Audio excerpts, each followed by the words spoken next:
back in the character select screen, ready to start another adventure. Hopefully you guys can hear me okay. How's everyone doing today? Can you guys hear me alright? The gnome did die, yep. So I'm gonna, like, you know, so I don't have to repeat myself a bazillion times. I'd appreciate, you know, when people come in, just tell them that the gnome died.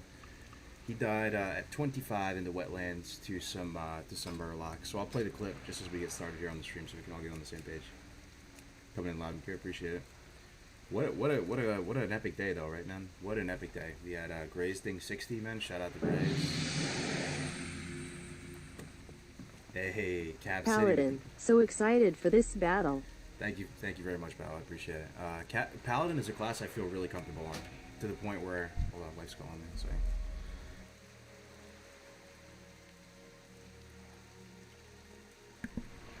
Crisis averted. The gnome died to the murlocs. Yeah, he died to the murlocs. So, what was I saying? Gray's Ding in 60 was huge. That's awesome, man. I was just so happy for him, man. He's such a showman, man. It was unbelievable how he did it with the whole ceremony, the Moonkin costume. I want to know where you buy something like that. Notification sounds are turned up to like 11. Okay. Turn it down a little bit. It could just be my mic kind of low too, but I don't know where you buy that Moonkin outfit, dude. I was talking about, yeah, Pally. So, like, you know, I feel very confident on Paladin. I do. I don't think I'm going to die on a Paladin. But we're going to make it so that we have a risk of death. So, you know, Paladin has a lot of oh shit buttons. They're very, very strong. And if, like, you're playing conservatively on a Paladin, like, it's the class that, you know, gun to my head. Paladin, man. Yo, can this motherfucker... Oh my god, another one? You're kidding me, bro.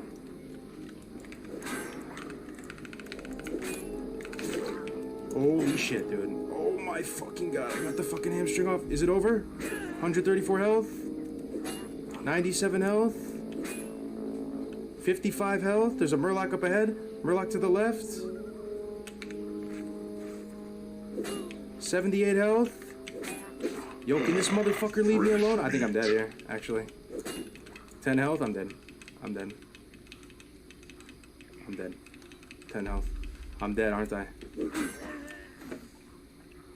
The fucking blessed run ends, dude. So that was pretty much it. So yeah, let me break this down for you. Some people were saying the action cam screwed me over, for sure. I could have played better without. I mean, the action cam. It's not really even the action cam. So playing in super zoomed in definitely hurts for sure. But like that's still not even the full picture here. Be careful. So for one, let me start that I threw down a target dummy. But I learned something about the target dummy. The target dummy actually has a very small reticle. It almost looks like you're chucking an iron grenade or something, maybe even tighter than an iron grenade. So you need to make sure the mobs are a lot closer than I thought when placing down that target dummy. I wish I could see the full clip because it goes back before the situation. I'm already really in a bad spot once I play this clip. I'll just, you know, play it with the sound, right? Because I don't see myself as a female. Like, so in game I try to just, that's what does it for me. Like the immersion, I kind of feel like if this was real life, if WoW was real life, this is how I would want to look and be represented in that world, right? But some people, they have a different perspective. They see their character as like a character in a movie, or they see their character as like a character in a TV show or something, and they're trying to build the story for that character, right? So it's different. What does a starting zone chest even drop, bro? I don't even know. No way, minor healing potions, right? Wait, what? Didn't work? I'm in combat? Okay.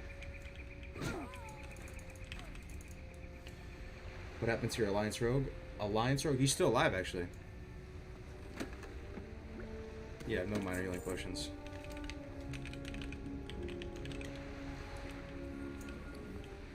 He's still alive.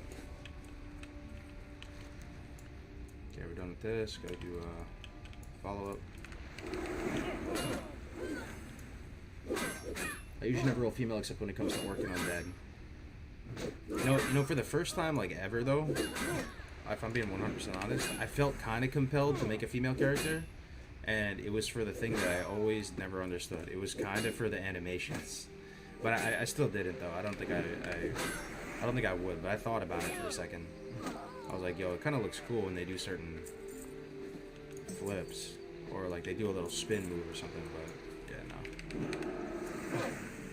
no. Did the Gnome Warrior die? Yeah, he's dead, bro.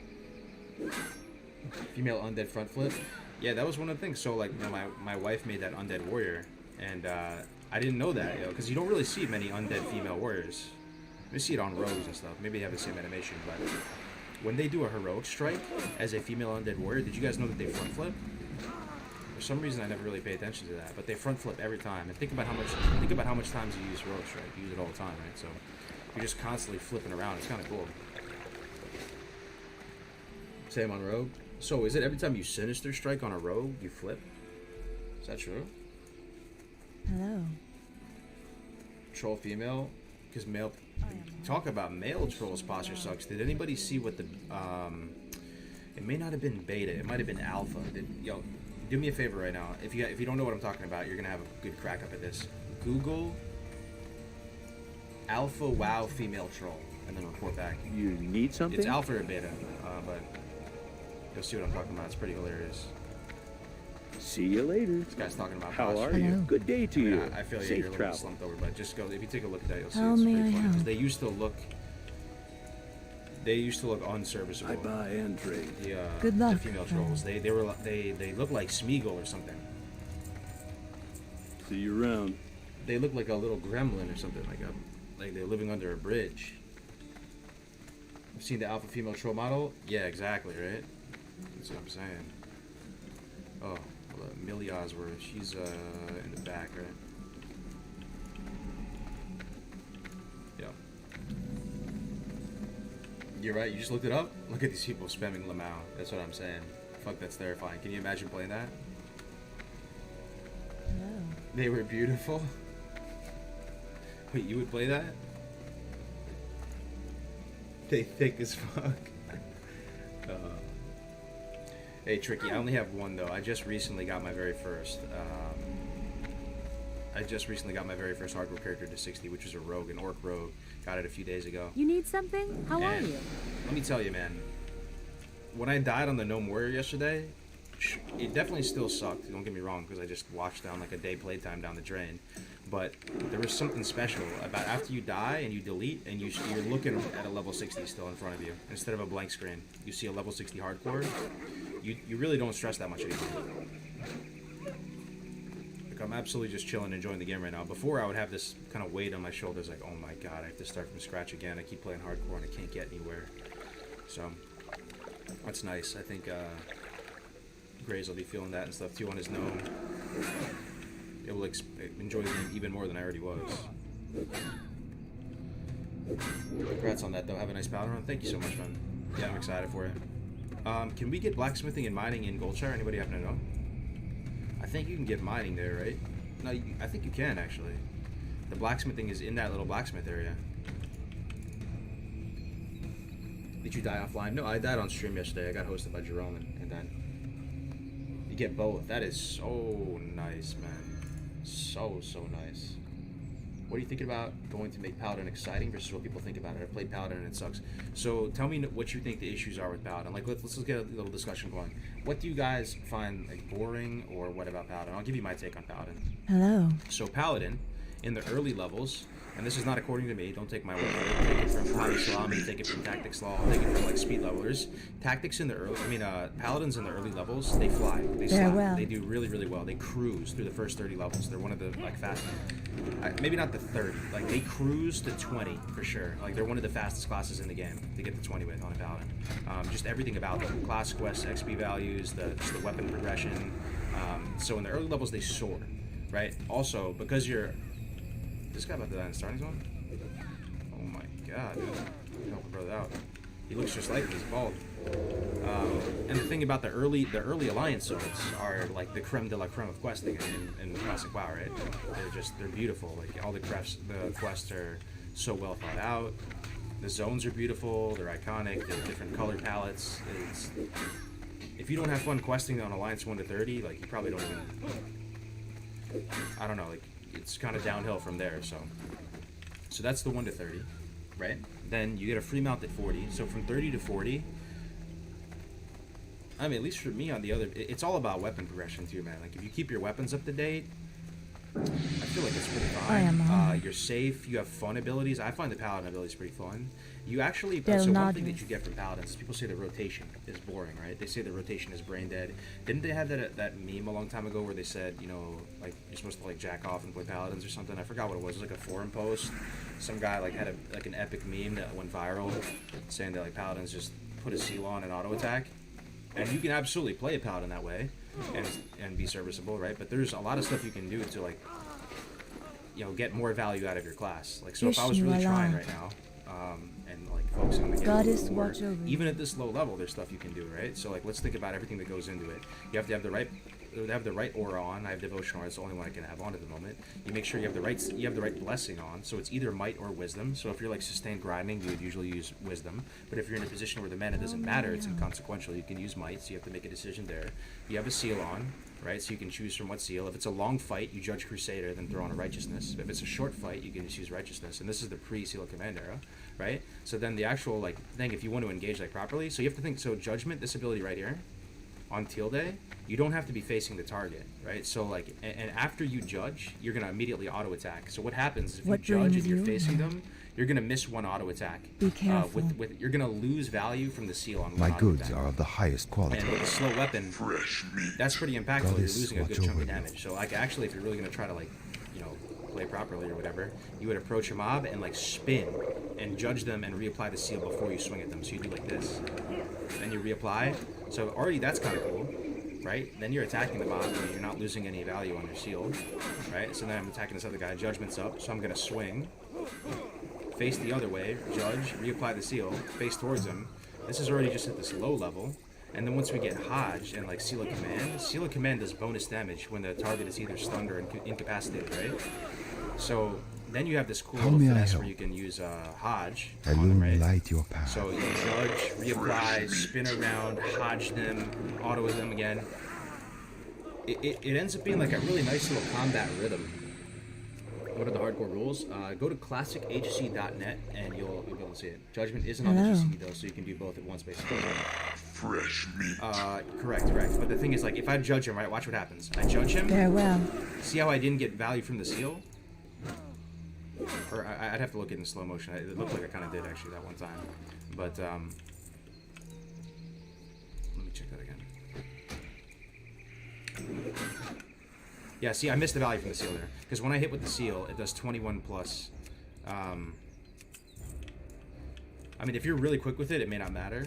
But you know that's a really cool thing about Paladin, that like positioning wise, you have to like face the other way, go like this, and then you Hodge, and then you blast them again with increased damage with Seal Command, and then when you get Repentance, some Paladins think it's unnecessary. A lot of Paladins don't even get Repentance. Like I don't know if you saw that Paladin leveling guide in the store, but for me, I always found it pretty fun because Repentance has a longer range than Hodge, right? So what you can do is you can Repentance from like 20 yards away, judge, reapply the seal, attack like twice. Then Hodge them, then judge again for the bonus Seal Command damage, and it just feels pretty good. The whole rhythm of combat with Paladin, there's so many like different abilities. And then here's the thing that I find really, Jesus man, the respawns. The thing that I really like about Paladins too is that once you get up into your 40s, you can opt for a totally different playstyle, right? Like you don't have to just swing at stuff with a two-hander. You can actually AOE grind, and not many classes can AOE grind. It's pretty much just Pally and Mage. What other class can AOE grind? Good day In terms to of, you. like, killing actually a substantial amount of mobs, like 5-10 mobs. Really no one. Warlock can't really do it solo. You can do some kind of King's weird Honor, friend. janky Be AOE careful. grinding as Warlock, where you like pre-sack your Voidwalker, summon another one, you know, then cast Rain of Fire, then like sack it again, then do another Rain of Fire. But it's unsustainable because you're going to be chewing through the shards. So you're a class that can AOE grind. So for me, when I leveled my last Paladin, I had so much fun with it. You know, we just You sorted need early something? levels, we had nice weapon progressions, and you know, we were funneling some gear to our Paladin, which definitely makes it more easy. But the levels just melted by. Then once we got up into the 40s, we respec AOE, and that was like a whole new class at that point. You know, you're using different abilities, different playstyle, different itemization. What do you think of Holy Prod Hybrid spec? Late game leveling as a Paladin? Absolutely. That's another really cool amenity of Paladin. You can the talent specs are like really careful. flexible. You can do it in a lot of ways. And actually, one thing we decided to do is I might not even need Holy Light. I might not even buy any of this. I'll buy one thing, because I have enough for the mace already. I'll buy bubble. How are you? Safe travels. Light bless you. So I'm trying to buy that mace as soon as I get the gold shire. Oh, you know what? I'll be able to afford it if I buy one more skill. Let me buy the Holy Light. Well met. Actually, For the I Alliance. still have quests here. I still have quests here. I don't have Garrett Padfoots, right? Or, yeah, I do. It's because I grinded so much. Usually, sometimes you're not even 6 when you're leaving the starting zone, but since we grinded so much, Fresh we're in meat. such a good spot financially. Greetings. Alright. Go with honor, friend. Fresh Druids meat. can AOE grind with Barks, Hurricane, and Thorns. You can. Yeah, you can. But that's not something that's not like there's only I feel like there's only a few spots that can do that, right? Hello. And it's on a 1 minute cooldown. Hey there. See you around. You can kind of do it though. Like there's that spot that I saw some people do it on those but it's it's kind of janky though. Paladin and Mage, like Paladin, you can pull 15, 20 times. We did it in Dawson's Tears, especially if you have some consumables, like you have, chili, you have oil of immolation, like we were doing, dude. It was so much fun. Shields, in 12 years of playing WoW, I've never played Alliance. It's straight stuff. Yeah, it's a lot of fun, dude. If you've never played Classic WoW Alliance, it's gonna be like a whole new game. About time you started playing Paladin. Yeah, I'm excited. So the spec I'm gonna go is Holy Red.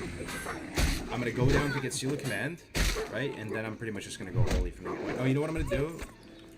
I'm gonna go Seal of Command, and then I'm gonna get the movement speed increase, 2 points, and then I'll go Holy. So I'll end up getting the full concentration away package and spiritual focus probably like my late 20s. It's gonna be so nice leveling a Paladin. What can I do for you? Light bless you. Gotta wait for our boy here. Padlock. What's the advantage of going human over dwarf for hardcore? Really none. Really none. I will say one thing though. One small advantage. For some reason, when you're a dwarf, like you're eventually gonna find a rear For the Alliance. right?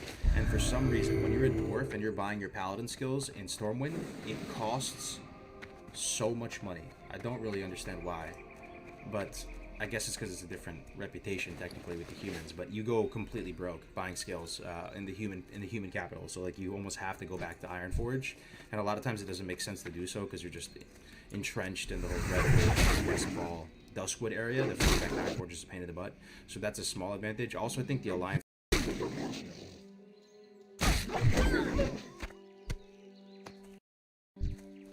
So, most professional tournaments, they limit the colors that players can play with, right? So more often than not, it's red versus blue, or green versus red, or green versus blue, right? Most of the time, those are the colors that we see, because it creates contrast and it's easy to follow along with the game. Now, apparently, in this particular match of Zerg versus Terran between two top-level contenders, we have both of them picking the pink colors. Which is nice for a bit of change, but it's going to be a little difficult for me to follow along with. Because if you look at that minimap, for example, right? I mean, you see that nice little pinkish square. Imagine this at like the 7-minute mark. It could be a medevac, or it could be an overlord, or literally anything else. So if I end up missing a certain drop or something along those lines, I mean, I already do that. I feel like it's gonna be worse in this particular video, but regardless, spawning here in the top right-hand corner of the map, Pillars of Gold, playing with the light pink Terran SCVs, the baby pink colors, the Flamingo Space Construction Vehicles. SCV is an abbreviation. There you go, there's your trivia for today. From France, we're looking inside the main base of Clem. His opponent, picking the brighter color. I would call this like a hot pink, like a bubblegum pink. Is that even a color?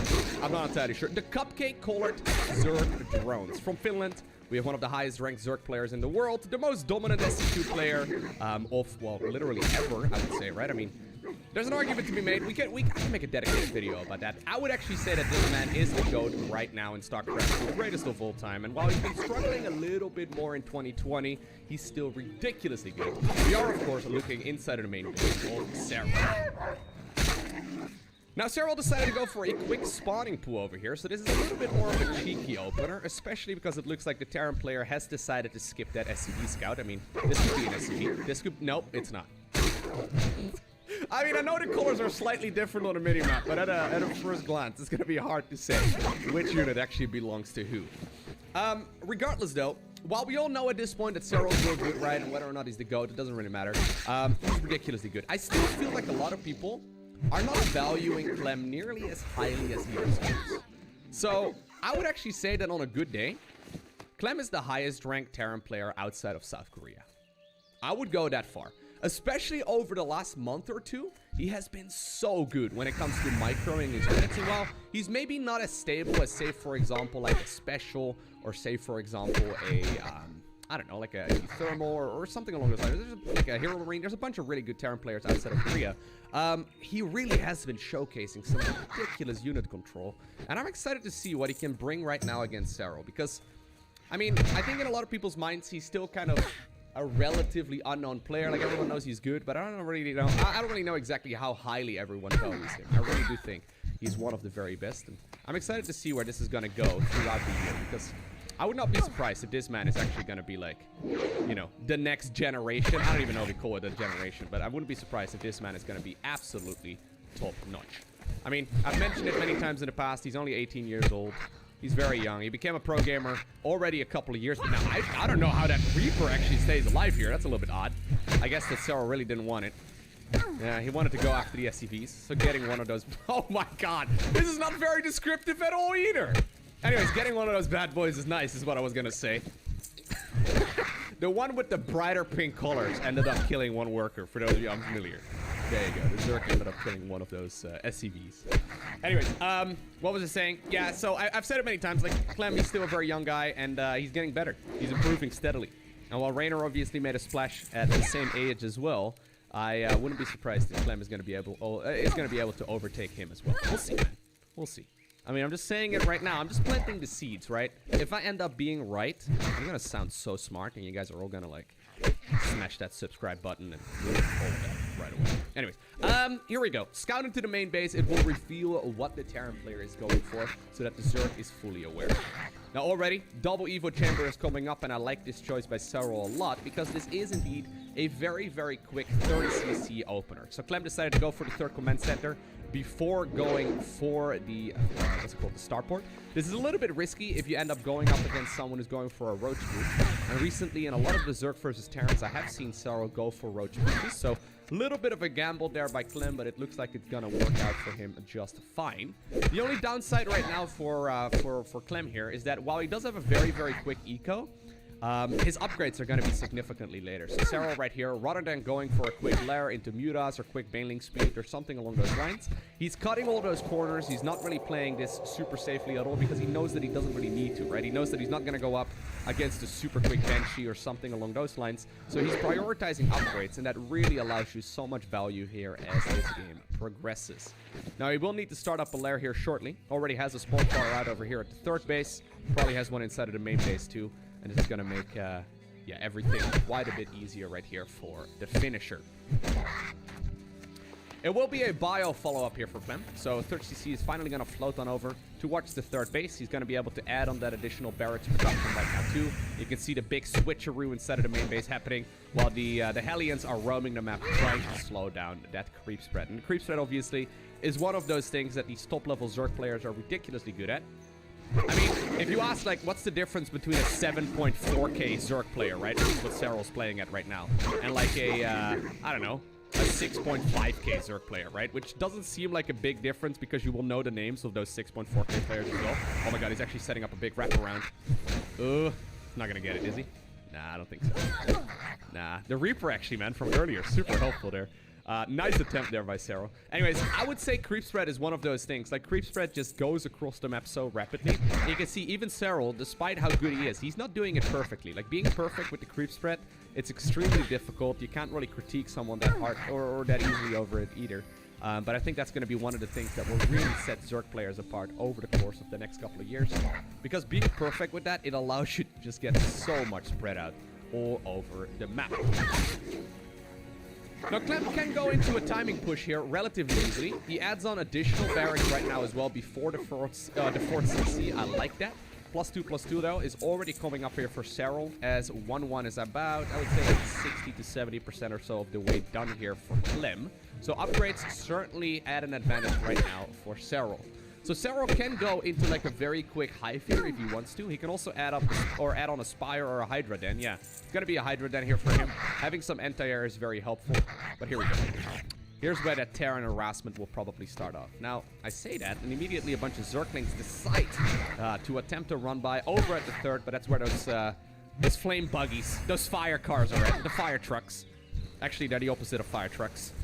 They have fire. They're not supposed to put out... Anyways. This is going to be the moment, at least, where Terran player can start putting on a little bit more pressure, a little bit easier. Because Zerg doesn't really have any anti-air, yeah. Pickups over here are really nice. And this is where I've been really enjoying watching Clem play, man. You can see his macro, right? Look at this. He's actually 20 supply up right now, and nothing has actually happened.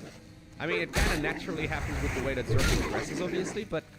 I mean, 20 supply does feel like a lot. I don't really know exactly if Serral has dropped the ball here when it comes to macro. I haven't really been paying attention at that. I highly doubt it. I mean, Serral doesn't really do it, and I wouldn't be surprised if he's going to explode here in supply very shortly, now that he's finished up his economy for the most part. But you can see that Clem is perfectly capable of going toe-to-toe right now with Serral in this particular match so far. 1-1 is done. Centrifugal hooks is done as well. That's the roly-poly upgrade for the banelings. They're going to be able to connect against these Terran units much, much easier on creep. Now, keeping those Hellions alive from earlier, super helpful, because right now they're going to help out when it comes to roasting a bunch of these Zerg drones. Now, watch the splits here. Couple of banelings coming in from the back as well. Okay, well, I told you to watch the splits. The splits were actually really good. Oh my god, he actually still... Okay. Inventory is well, hey, full. my statement still stands. I was going to say, I think that Terran army is going to be smashed, but apparently he actually still keeps a bunch of those units alive. These traits are awful, by the way, for Zerg, right? Look at the amount of resources here lost.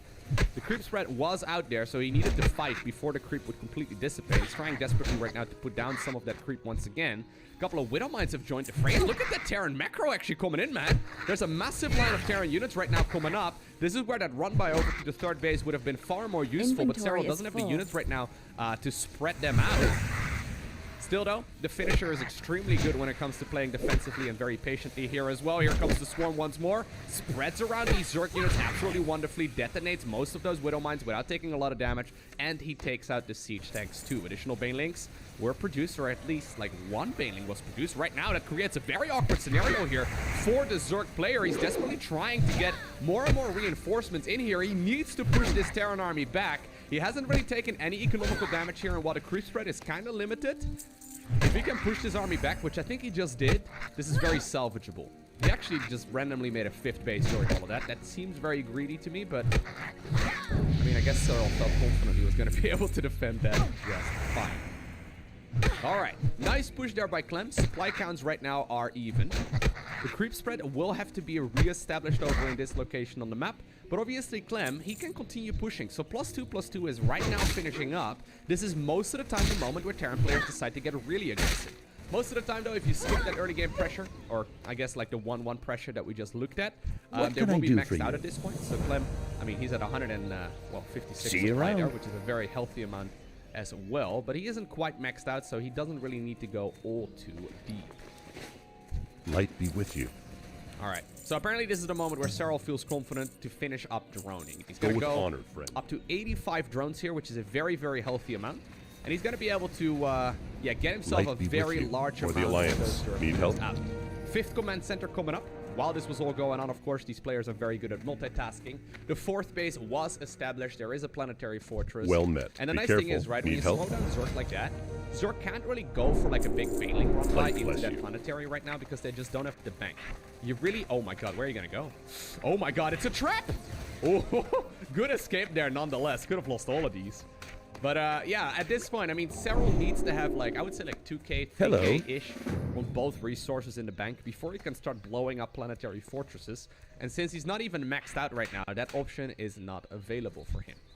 Also, because he was under so much pressure, and this is actually huge to point out too, he has delayed his hive a lot. So Terran is going into 3-3 upgrades straight up. They only need the armory to go into 2-2 and then into 3-3 as well. Zerg needs a hive and an infestation pit, right? So Cyril didn't really have the money there to go into the infestation pit at his preferred time. So he's actually in a bit of an awkward spot right now, where the upgrades are going to be in favor here of the Terran player, and especially those bio units, they benefit from it a lot.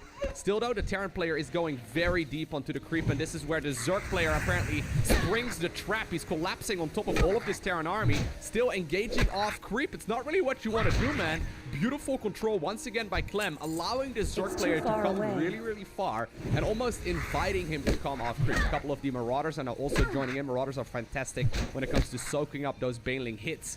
Usually you want to have them in the front of your army so you can hopefully, you know, take some of those Banelings to the face. Cyril, though, pushes back the Terran force for now, and I think he's going to be okay, yeah. Bottom right-hand corner, in the meantime. I mean, this is what I was talking about, right? This little pink dot on a pink minimap. A little difficult to see, but he has indeed cleaned up some of the creep over here. I don't know if he actually forced a cancel on maybe a hatchery that was also previously in that location. Couple of links coming in for the counterattack. So this is nice. I mean, it doesn't look like a lot, but even just getting 4 or 5 SCVs here is helpful. It alleviates some of the pressure because now it forces Clem to deal with it, right? There's a Zergling burrowed right next to where this base would go. Now notice, by the way, how the... Like, this is still a tense situation. Can you notice how the Terran army is still out here on the map? This is a bit of a risky move. I don't advise you to do this if you're a ladder player, because you need to be, like, so confident in your micro. Clem, though, just simply sets up a shop right outside of the Zerg's, I guess, creep line? Can we call it creep line? Is that a thing? Looks like the base in the top left-hand corner will eventually be able to land. Cyril coming up with a big group of Zerglings. Does he have +3 already coming up? He hasn't. And he actually... Oh, does burrow a whole lot of links there, which is nice. I don't think the Terran player actually noticed that. He's actually not started up Adrenal Glands or +3 melee. That's still recharging. He actually is prioritizing +1 missile, which once again is an indication to me that he is running out of resources, right? He's not feeling too confident that he can actually hold on here for the time being. Okay, now finally the Terran army is being pushed back. The Widow Mines beautifully detonated right there as well. So Clem is gonna be pushed away from those Zerg bases, and we should see some of that creep spreading in that direction. I need to get closer.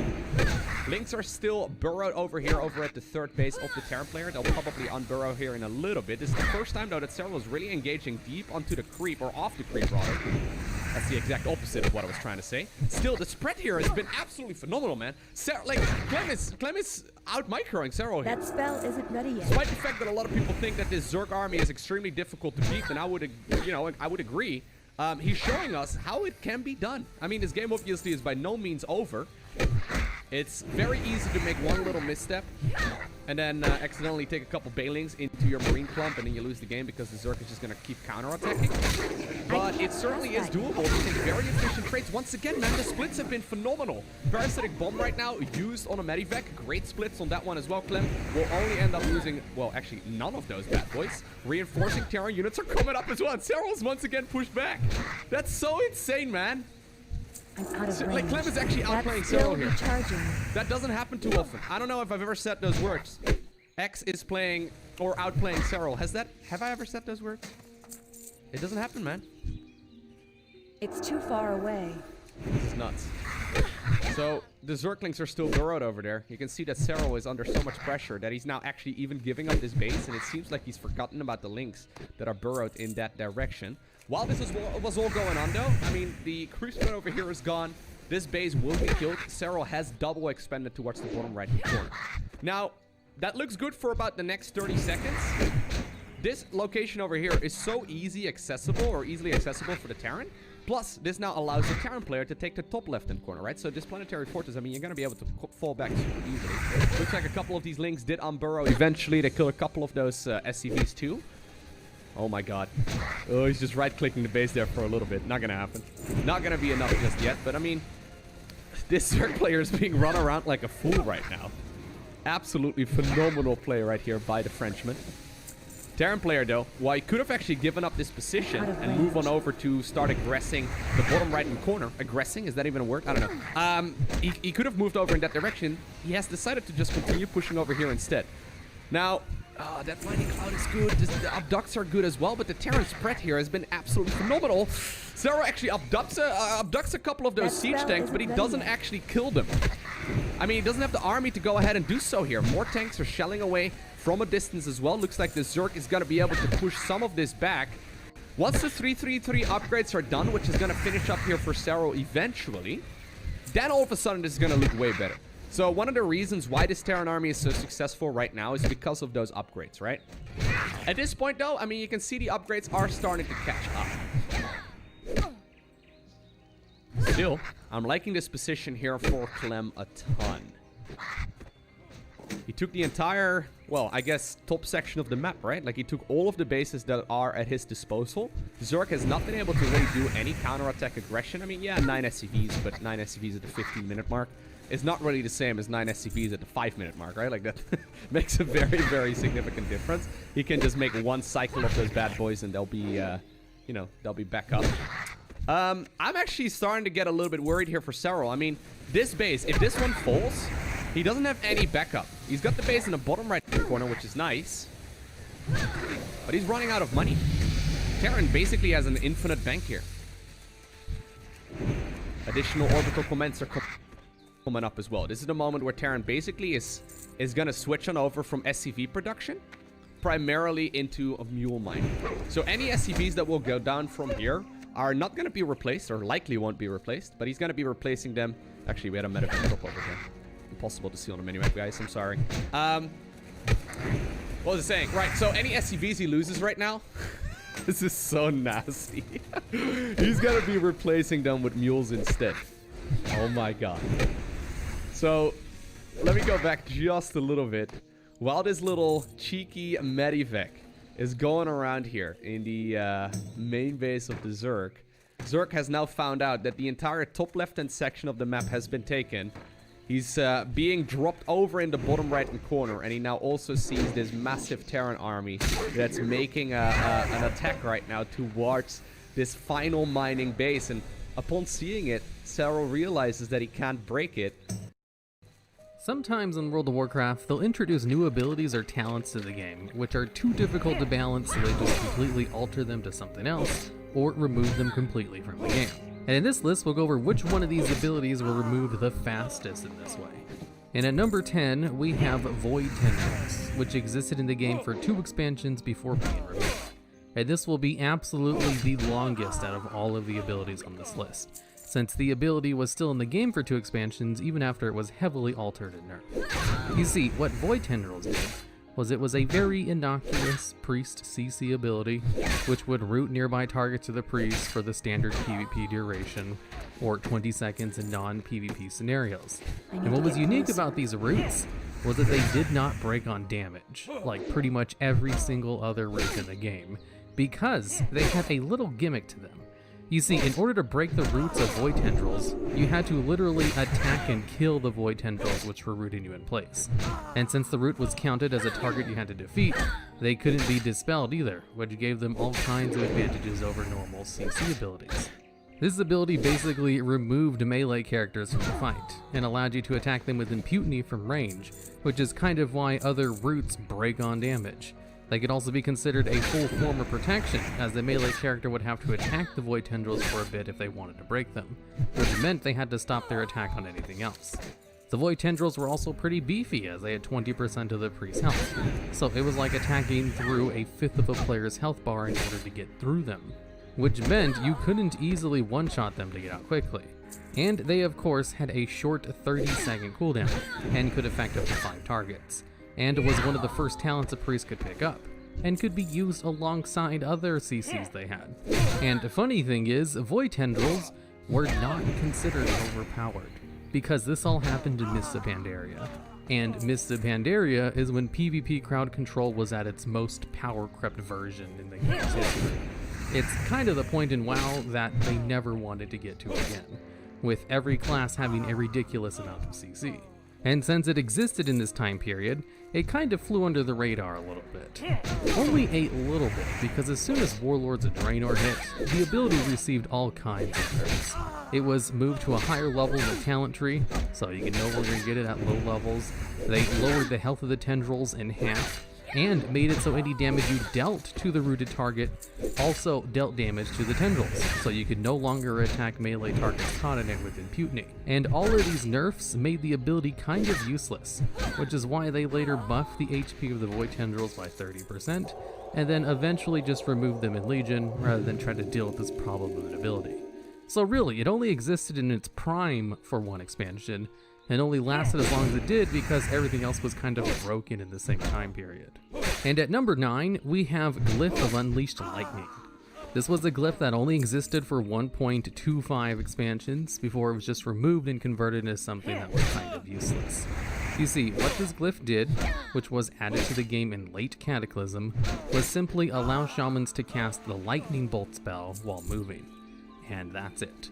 It just allowed them to cast their filler spell on the move at the cost of giving up one of their glyph slots.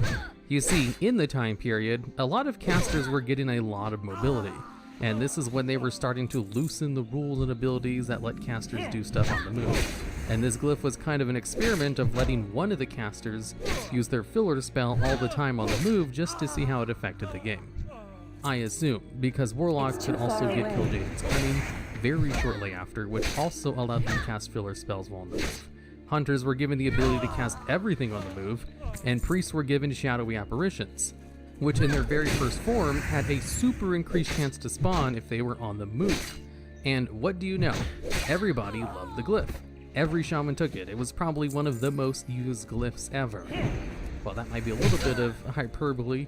Most classes only had a handful of good glyphs anyway, but you kind of get the point. It was so good that they had to nerf it a little bit. In Mists of Pandaria, it was changed to actually have a downside to the cast, where it would impose a 5% haste penalty if you cast Lightning Bolt while moving.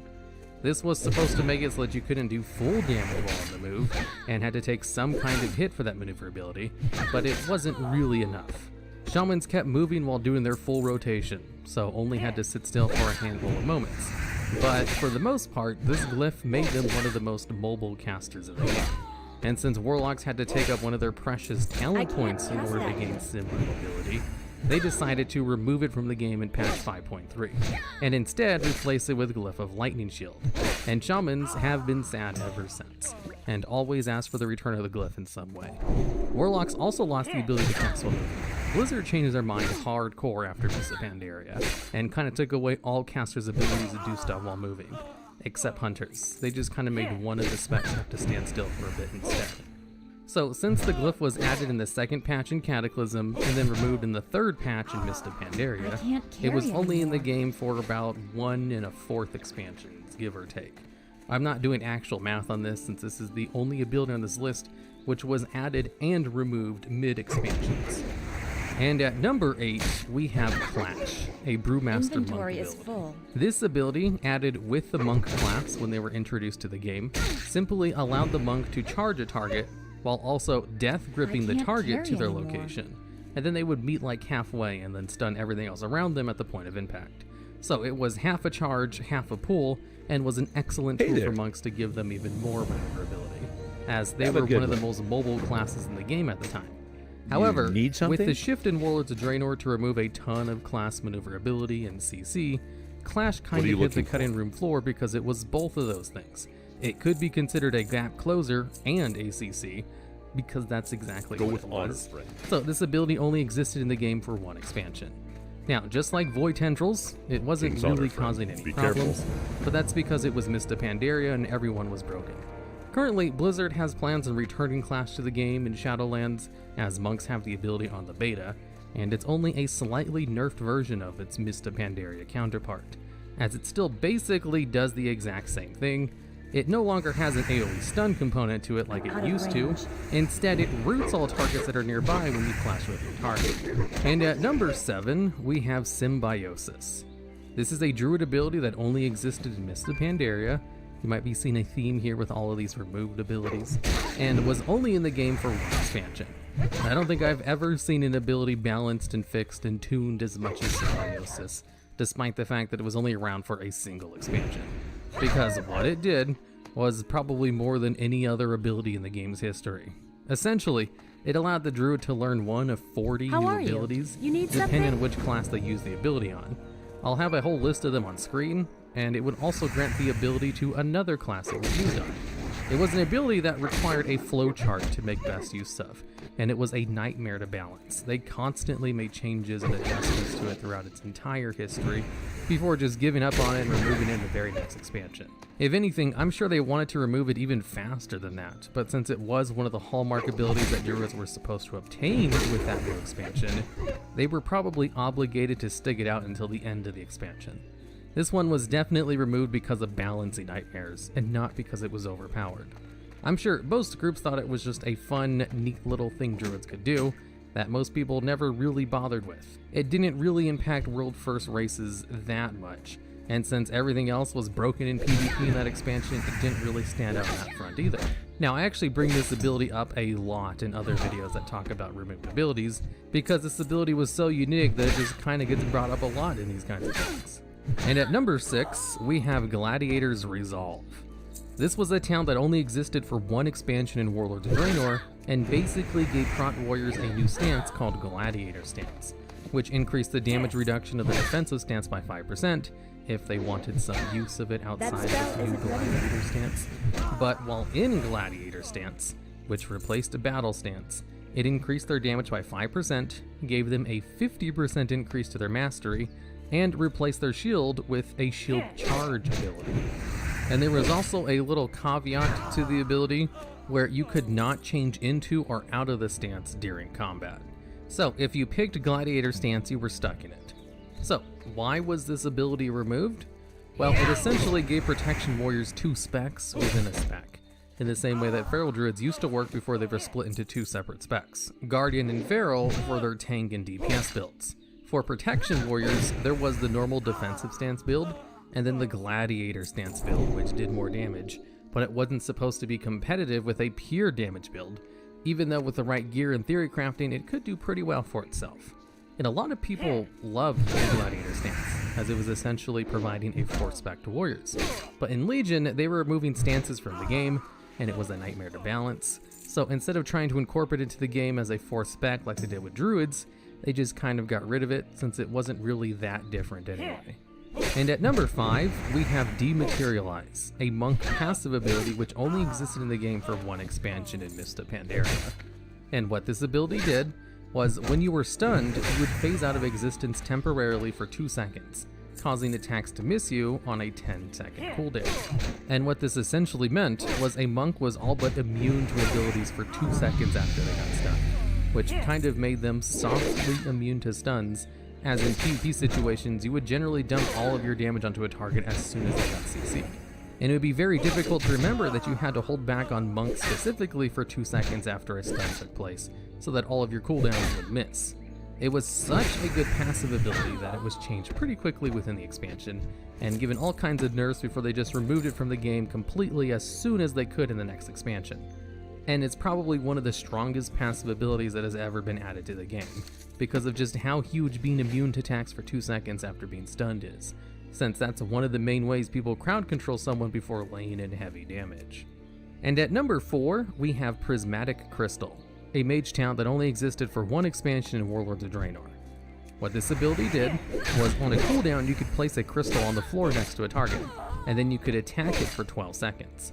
Every time you attack the crystal, it would pulse the damage to everything around the crystal for exactly the amount of damage you put into it, and it would also increase the damage dealt to the crystal. So it could essentially turn all of your abilities into an AoE for 12 seconds.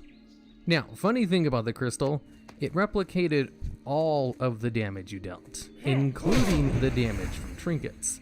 So, towards the end of the expansion, mages were able to use this AoE trinket called the Prophecy of Fear, which would put debuffs on the target for 10 seconds that would pulse AoE damage every time you dealt damage to the target that had the debuff.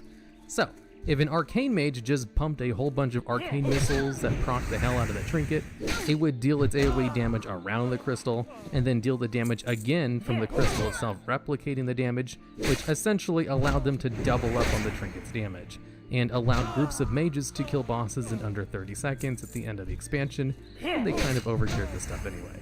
And the crystal wasn't a very well-liked talent.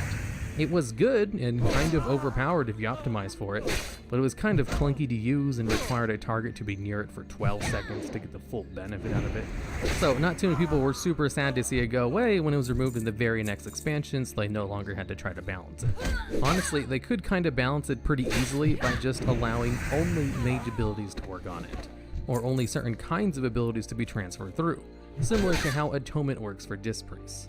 And at number 3, we have Aspect of the Fox, version 2.0, which was added to the game in Warlords of Draenor in one of the earliest patches, before being removed 2 patches later in 6.2. Now, Amplify Magic also makes this spot on the list, since it kind of fit in the same theme as Aspect of the Fox. You see, in Warlords of Draenor, they wanted to give a couple of the pure DPS classes utility inside of the raid in the form of raid-wide cooldowns. So, what they did for mages and hunters was give them 2 abilities that they no longer had, and retool them to work in a way similar to how they used to work when they were part of their classes. Aspect of the Fox was the aspect hunters used to have that would allow them to cast while moving, before they just let them cast while moving baseline and kind of remove the idea of aspect dancing from the game. And Amplify Magic was a very niche ability that mages could cast on people that would increase the amount of healing they received, but also increase the amount of magic damage they took. So what the new raid-wide ability hunters received did was, on a 3-minute cooldown, it would allow everyone in the raid to cast while moving for 6 seconds. And for mages, on a 2-minute cooldown, it would increase the healing everyone in the raid received by 10% for 6 seconds. And these are both good effects. So, why were they removed from the game? Well, for 2 reasons. For one, hunters and mages didn't like using them. They didn't play those classes in order to give the raid buffs. They wanted to just focus on dealing damage. And the abilities didn't increase their damage That's at still all. recharging. They were helpful to the raid, sure, but they weren't exactly excited about being able to use them. And for 2, Aspect of the Fox was really strong. It allowed raiders to kind of trivialize certain mechanics by allowing all of the casters and healers to move for that incredibly limited time duration. Sure, Amplify Magic was good too. It's always nice to have extra healing, but the ability to give everyone in the raid movement while casting was kinda broken. And since players didn't really like using the ability anyway, they just kind of removed them rather than try to rebalance them to something that was game breaking. And Amplify Magic just kind of got taken down alongside Aspect of the Fox, even though it wasn't as broken.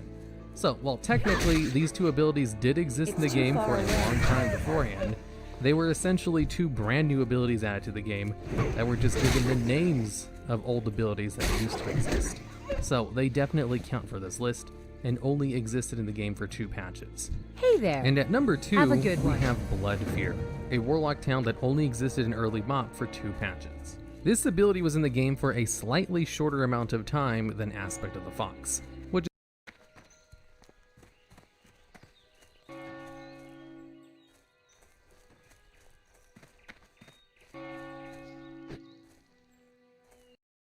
Hello, ladies and gentlemen. Wooly here. Been a while since we've had a checkup on the whole Good day botting to you. situation in Classic, isn't it? So let's give See it you another later. pass today. First of all, I'll say that I'm still working on leveling all of my classes towards 60. I'm getting really close, actually. Only Warrior and Priest Well left to met. go. So that means I'm out and about in the open world quite a lot since I Light don't bless boost you. the levels, and I haven't seen as many bots out in the open world or just generally suspicious accounts as I had in the past. Nowhere near the same volume, actually. And this is leveling on a very high population Alliance PvE server. And don't worry, there are definitely still plenty of bots about in other places, especially in a very new notable one, which we'll get into in a moment. It's also worth a mention that despite the complete server locks being What removed can I some do time for ago, there are still transfer Safe restrictions travels. on all servers that were locked for a period of time, it appears. I did go over and check a few servers that I knew were locked in the past, and I still got the same error message about being unable to transfer at this point in time. This is actually going to matter quite a bit as for which server people will choose to bot on, because if you don't already have a network of boosters to get your new bots up to speed, What can I do for or you? they were banned some time ago, then you'll be starting Go with honor, square friend. one, no characters on the server, no gold at all, and that's going to make your life very difficult. And from what I've seen, the amount of bots on servers which are still locked for transfers has fallen off dramatically. As for the open servers though, it appears they are still in the process of getting hit by a brand I new buy and wave trade of bots. for the Hopefully Alliance. there may be some new consideration for these locks being re-evaluated once most servers have the gates to AQ open, especially in the scenarios of faction dominated servers where you cannot transfer, and well, not too many people are going to be opting into leveling on a server where their faction population is far lower than another as a brand new place to be. So what's started to take off though is a totally new form of bot that's become more and more noticeable over the past few months. These are rogues in Black Rock Depths, and looking on a few high population unlocked servers here, you can see literally dozens of rogues stacked up, all farming away. And this does sort of look familiar to all those bots we're so used to seeing in Strat. And yes, this is of course down to assumption to some degree. Being a rogue without a guild BRD doesn't make you a bot automatically, but well, trends like this kind of tend to speak for themselves. You don't just see this many of the same class with auto-generated looking names in the same dungeon without raising an eyebrow. So what are they all doing? I'd have to assume they are pickpocketing mobs inside of the instance. Looking at a few guides over the internet, it seems to be anywhere from about 30 to 60 gold per hour. We'll assume that the bots are on the lower end of that efficiency and are probably making around 30 to 40 gold per hour. I have a rogue, this is one of the reasons I like having a class at a high level. I can pop over there and test exactly how it works for myself. Unlike Strat though, there isn't sort of a big drop here like the Righteous Orbs or greens or rares from the mobs. It's more or less all raw gold, which in of itself makes it more harmful than Strat, because more gold entering the economy will only ever push the price of items up as it becomes more available, instead of driving the value of an item that they are farming down as it becomes more and more common. Once again, see the likes of Righteous Orbs or major mana potions before the massive ban wave we had a few months ago. And BRD literally has hundreds of humanoid mobs inside to pickpocket, the most common drops being raw silver, grey items, the occasional superior healing potions, and heavy junk boxes, which themselves contain the greys, potions, and rogue poison materials. So that doesn't seem overly too lucrative, right? But wait, quite an important bit of information is missing here. You don't have to reset the instance in order to pickpocket again. When I was testing this, I was doing a quick run of the area above the Ring of Law, and it took about 2 minutes for me to do a full run of the area, after which I set an in-game timer to see how long it took before I could pickpocket again. After about 5 minutes had passed, the mobs had very kindly put new items for me to take in their pockets, though I still think I went a bit early as a few were still on cooldown. I believe if you waited 8 minutes each circuit, this shouldn't be a problem. I'm sure if you're a rogue making gold since phase 1, this is probably common knowledge to you already, but it seems just as of recently that this has been turned into the new big way to generate gold for those automating characters. It's essentially an infinitely respawning method of making gold inside an instance.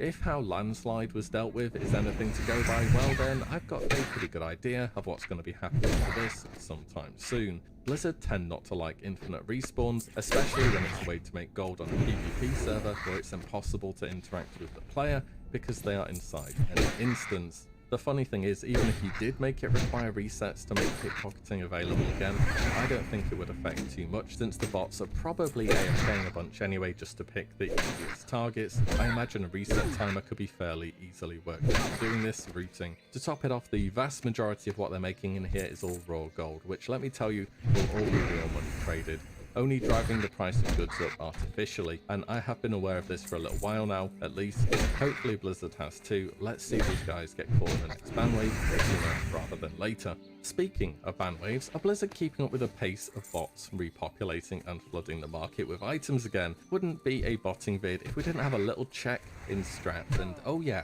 they're back.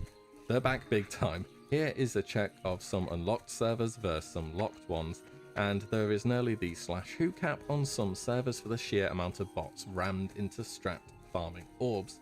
In fact, I can get a Righteous Orb for about 15g on an unlocked server, Firewood Village. Over on Gehenna's, which is locked for transfers, they are around triple the price, or at least over 40 gold. Greetings. Quite the difference. This is the interesting with thing honor, about the friend. strat farm though, it's so easy to notice just from market values. In fact, the situation over on Nexus Hub shows an even worse position than we were in before the massive ban wave a few months ago. Well, for NA, at least it does. Looks like bosses are back stronger than ever since about the start of August. Hopefully, we will see some new action from Blizzard pretty soon. As for the current price of orbs, well, add stock up for weapons you plan to get in the future, let's just put it that way, if you're on an unlocked server, that is of course. That's the whole thing about bots though, that it's generally done in ban waves when the bans do come. All the same, it's looking about time for that to happen, sooner rather than later. In fact, the price of items has generally been quite stable since Blizzard started communicating about bans. And I know there's been some servers where Black Lotus are way up again, as there are either mafias or gold farmers locking them down with Hunter ults using Eagle Eye to scout the spawns, but this does appear to be on a minority of servers, and Black Lotus have remained quite stable ever since a few weeks after the spawn rate change. It was even pretty interesting to see that they actually kept going down gradually, at least for me, around the time of AQ opening. I guess it's just more or less everybody who wants to flask has them saved up for a very long time now. And let me know how Black Lotus and Flasker is still looking for you on your server. I wouldn't go too overboard with anything Lotus related if this is anything to go by, now that we've seen the difficulty level of AQ. If Naxxramas ends up being anything similar, I think we're going to see a big drop off in flasks, apart from Titans, after the opening weeks of the final raid of Classic. And I'll talk about this more in a later video when I do some kind of phase 6 preparation, but that won't be for a while though. In any event, I do think that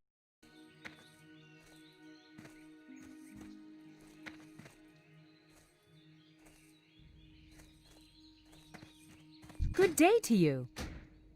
Light be with you. Be careful.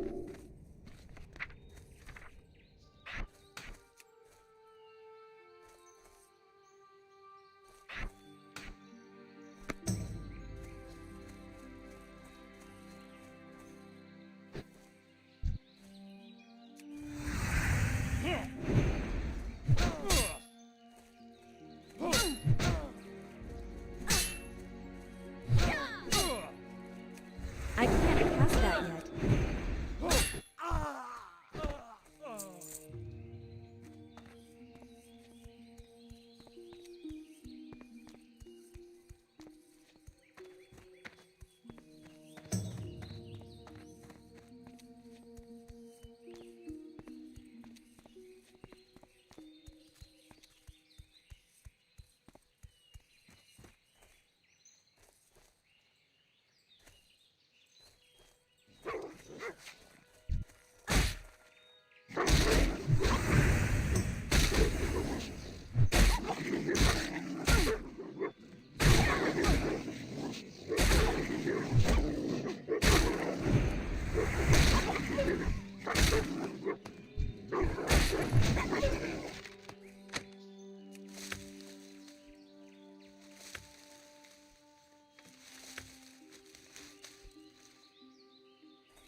Well met.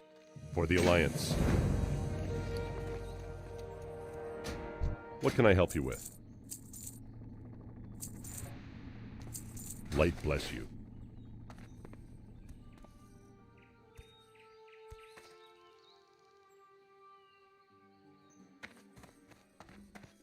Hey there. What can I do for you? See you around. What can I do for you? Be careful. How are you? Have a good one.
Hello. That something has to be changed up with a pickpocketing and BRD. It is an infinite instance farm after all, whether it's per lockout.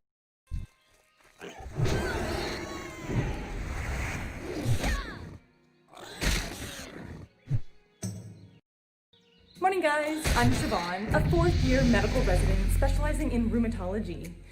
Today I'm on the inpatient service, and it's actually a city-wide call, which means that we cover all 4 major hospitals in the city. So things can get a little bit busy, unpredictable, but it should be an exciting day, so let's get going.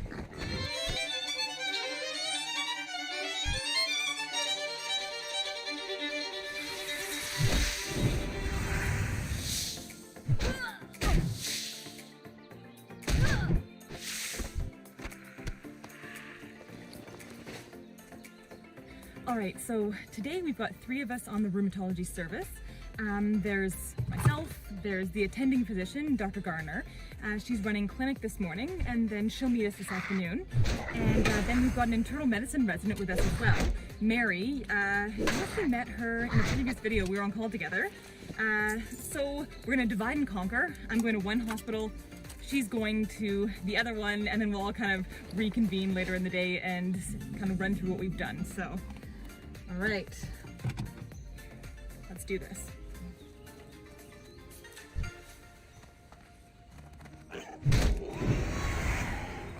Okay, so the first patient we're going to see is a man with scleroderma who developed ischemic digits. So actually came in with a lack of blood flow to his fingers, and that's somewhat of an emergency because we have to get those blood vessels opened up again.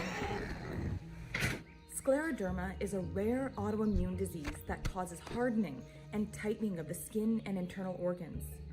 This can prevent blood flow from circulating to the fingers and toes, and in very severe cases, patients can actually lose part of their finger. We want to do everything possible to prevent this from happening to our patient. So we're giving a medication called Iloprost to dilate the blood vessels and increase the amount of blood getting to the fingers. Okay, so the infusions are definitely helping in terms of the fingers, but one of the side effects are really severe headaches. So unfortunately, he had just a horrible headache yesterday, and he's even wondering if he can go ahead with the treatment today. So we're going to give him a number of different pain medications in advance to try to prevent the headache, because you know, we really need to get blood flow to those fingers and continue his treatment for a full 5 days. So fingers crossed, I hope that he does better today. Hello. Okay, so now we're going to go and follow up on a patient that I first met yesterday. She had a hot, warm, swollen, tender right knee, and when you see that, an acute monoarthritis, the first thing you have to think about is infection. So I put a needle in, pulled out fluid, and we're going to see if it's infected. So let's go check out the results, and then we can share it with her. All right, let's see the results on the computer. This is great. So we have our answer. In the lab, they looked under the microscope and saw crystals in the synovial fluid from the knee. And even more cool is that they were actually able to see white blood cells eating those crystals, which makes an infectious cause for the knee pain much less likely. Plus, we can even see the calcium crystals in the knee X-ray. Okay, so we've got our diagnosis. No infection. It's something called CPPD, or pseudo-gout. And it can be an extremely painful process, and it can seem like an infection, but luckily we're actually able to give a steroid injection today if the patient is willing to do it, and that should help settle down the inflammation and the pain. The tough thing is that every hospital and every floor, every ward is organized a little bit differently, so I can't find the alcohol swabs to clean the skin. So frustrating. Oh man. Okay, these are not exactly what I was looking for, but actually, these are really good. I can use this. Another type of swab here. So I'm mixing lidocaine, which is freezing, with a steroid.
still recharging.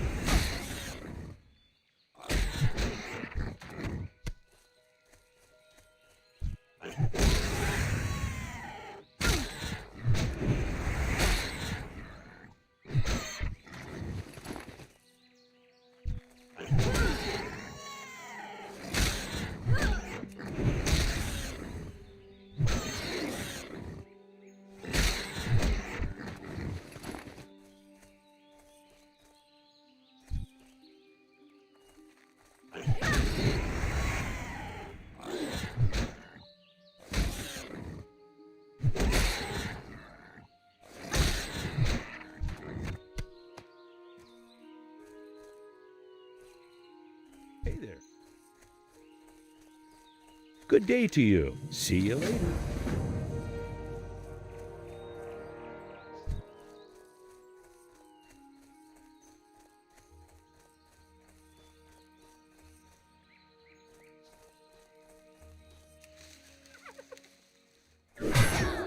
That spell isn't ready yet.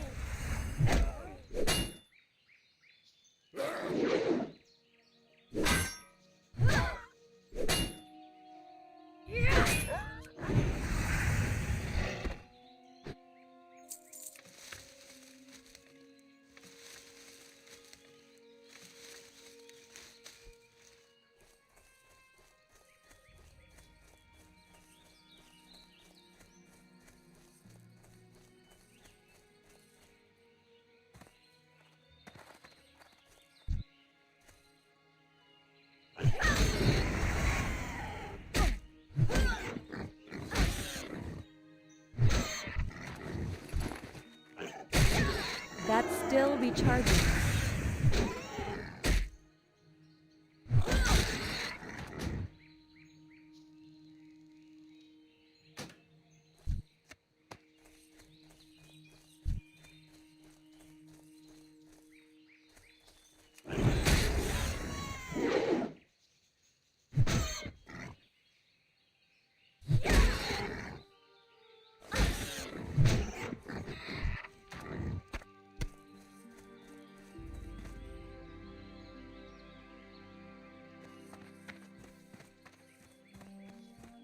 How are you? What can I do for you? Light be with you.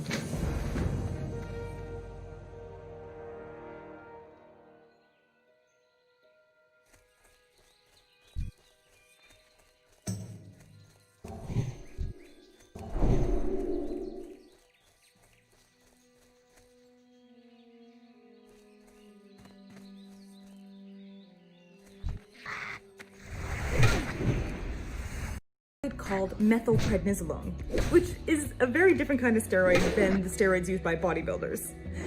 This steroid takes a few days to decrease the inflammation, but the freezing will help relieve some of that pain right away. Okay, so let's go do those injections.